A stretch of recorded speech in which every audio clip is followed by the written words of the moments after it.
we've now moved through time as far as the French painters are concerned, and we're up to 1924 with Matisse, and the Dali painting is painted in 1924. So they're now converging in time.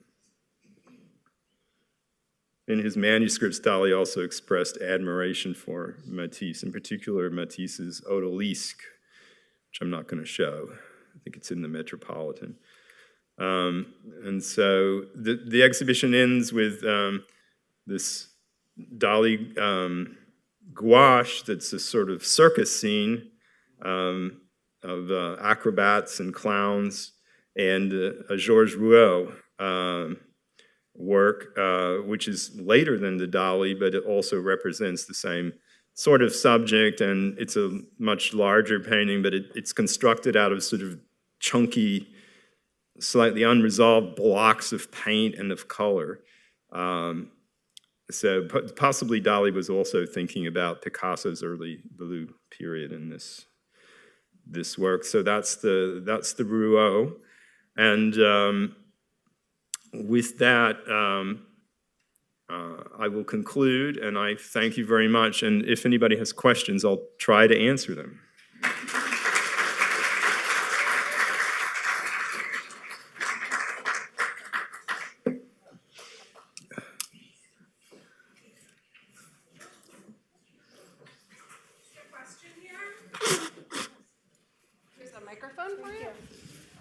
Yes, I had a question about Dali's the influence of the Impressionists. If he was only looking at catalogs, which really don't show the brushstrokes and how the paint's applied very well in pictures, how was he able to pick up on that on even some of his earliest works? Well, I mean, yeah, almost anything published back then, everything was in sort of black and white. True also of old master painting that he was also learning about through books until he goes to Madrid, but that's not till 1922. So,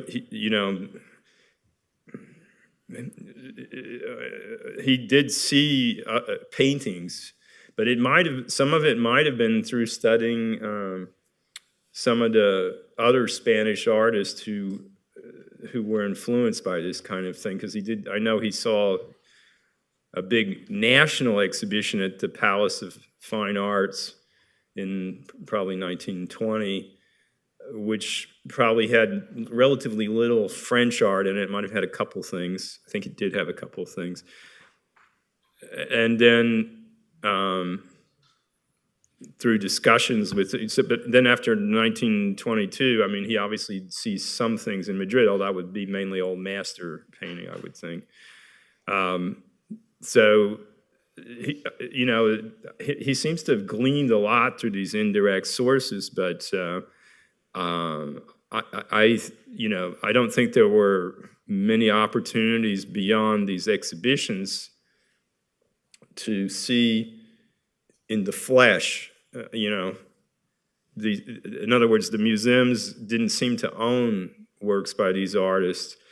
They were in these big exhibitions. So he seems to have been able to intuit a lot also with old master painting from these sort of sources. And also he read an awful lot. But some of the artists, not only Pichot, but of the older generation, like Joachim Mir, that had, all lived in Paris, I think he probably was able to get something indirectly through sources like that. And then one thing I didn't say, but I think it's important, is that catechus was a magnet. I mean, Dali wasn't the first person that made catechus a magnet for landscape painting. So early in the 20th century, there were quite a lot of artists that were down there that painted and spent time there. Mainly Spanish artists. But in 1910, Derain, who was very close to Picasso, and Picasso both spent some time in the summer in Catechus. And, there's been a certain degree of speculation. Did somehow the Pichot family introduce Picasso to Dali in 1910? But Dali was pretty young in 1910, so it's hard to imagine that I think the main point is that there had been a lot of artists down there painting, and that like these other places they migrated to, and some of them were places that weren't that far away, because during the Fauves period, Matisse and Derain went to Collioure, which is just in France, very close to Figueres. It's like, I don't know, 25 kilometers away maybe, or 30 kilometers away. So probably Dalí accessed this information through lots of different sources. Yes? Here's a microphone for you. Oh, that's a good idea. Otherwise, people online won't be able to hear the questions. Thank you, Dr. Jeffett. I'm a docent here, and I'm going to include many things that you said. I also have a question about, for example, on the Guillaume. Is it possible that they... On the what? On the Guillaume? Yeah. Am I pronouncing it correctly?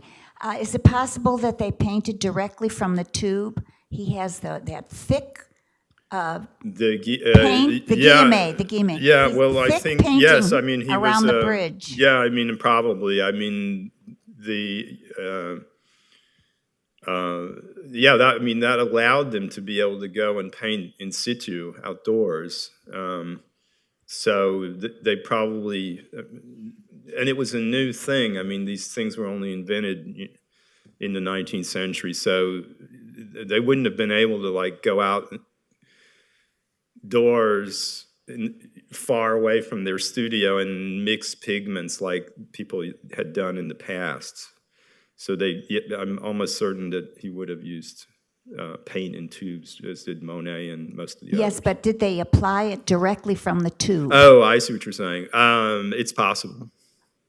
It looks that way. It could have been done by the thickness of the squares It could along be. the It could have been bridge. done with a palette knife or something like that.